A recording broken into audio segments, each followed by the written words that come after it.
Kanawu was feared by the villagers. He was a quiet, strong, and serious man who was known to belong to a secret world that few people knew about. Nobody knew what happened at the midnight sessions he attended, but rumors circulated that he was a member of an ancient occult order. When his name was spoken, the elders would shake their heads and say that no one had ever been more faithful to the group than Kanawu. For years, Kanawu had carried out his duty without complaint.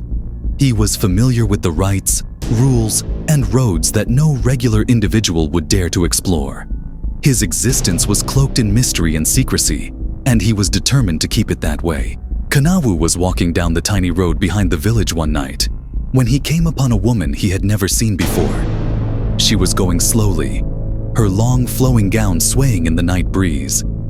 Her skin appeared to sparkle in the moonlight, and her eyes had a weird, almost unearthly brightness. She was captivating, but something about her made him uneasy. The following day, he overheard rumors in the village square about the weird woman who had emerged out of nowhere. Some stated she was a spirit, while others claimed she was a wandering trader. But no one knew for certain. She introduced herself as Unayi and seems to have always lived in the village. However, Kanawu couldn't shake the feeling that there was something more to her. Over the next few weeks, he met Unayi more regularly.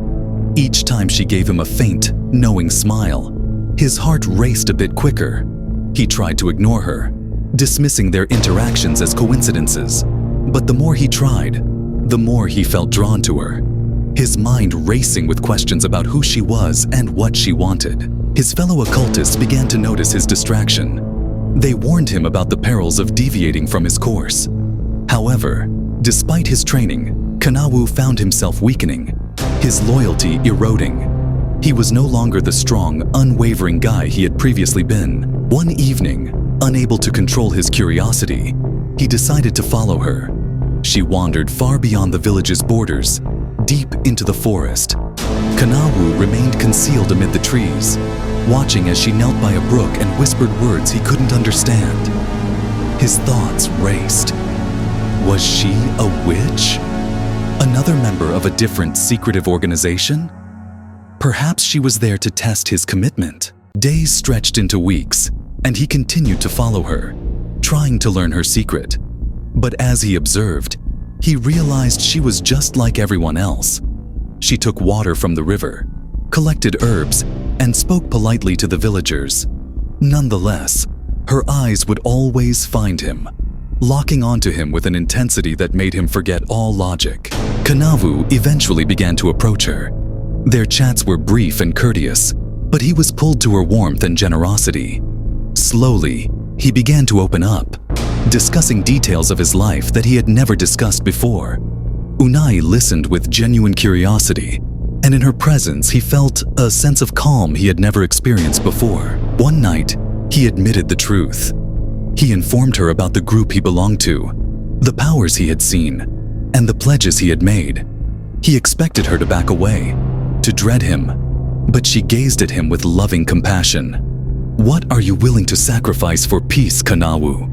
she inquired softly.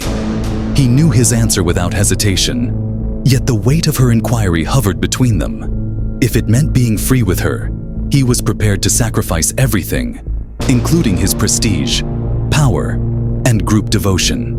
He decided to leave the occult that evening, prepared to deal with any fallout. However, an odd incident occurred the day he betrayed his allegiance. Anticipating a broken man, his group's elders called him. Rather, he remained erect, his spirit full of determination. They forewarned him of the curse that would follow, but he remained unfazed. With pride shining in her eyes, Unayi waited for him at the outskirts of the village as he departed. Kanawu came to terms with the reality as they left together. Unayi has not been a member of any covert organization. She was neither a witch nor a spirit. She was merely a lady who had demonstrated to him the strength of love, which is far more powerful than any enduring connection. And Kanawu discovered the freedom he had been seeking his entire life in her company. But as Kanawu and Unayi walked hand in hand toward their new life, a shadow lingered in the trees, watching their every step. Was Kanawu truly free? Or had his choice set a new chain of events in motion that neither of them could foresee? What mysterious force would follow them on their journey? And what price would they both have to pay to finally be free? Let me know in the comment section. Hey there. Subscribe to my channel. And also press this bell icon.